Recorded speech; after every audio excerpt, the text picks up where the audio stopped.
Carmen is in French, The Magic Flute is in German, Eugene Onegin is in Russian. Opera is sung in a great many languages: Italian, French, German, Russian, Czech, English, Spanish, Swedish, Hungarian, and plenty more besides.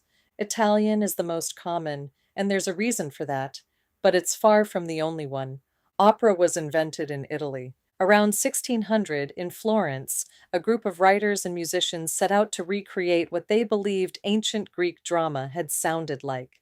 So, for the first century and a half, opera was Italian by default, because Italy was where it was happening. Then it traveled. France built its own tradition, with more dance, more spectacle, and closer attention to the rhythms of French.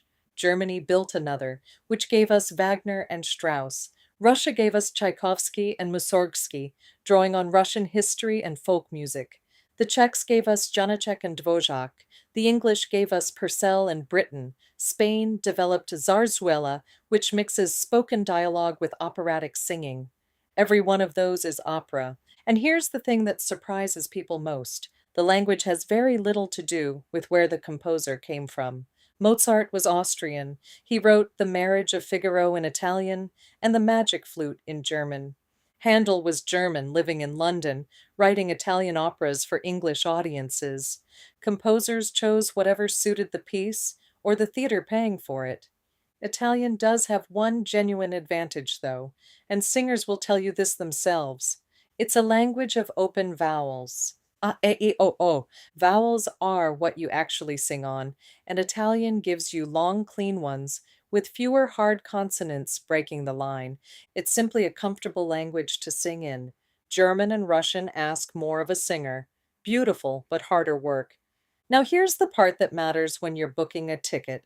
Opera is nearly always performed in whatever language it was written in, which is why Carmen stays in French in Dublin and Onegin stays in Russian in New York. The reason is that the music was written to fit those exact words, and translation breaks the fit.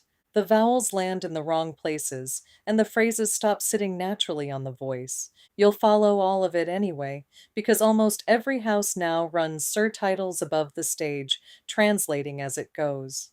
There are exceptions, and good ones.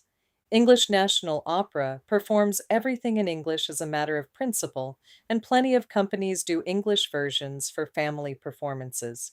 Both are lovely ways in. So the answer is opera is sung in dozens of languages, and you don't need to speak a single one of them.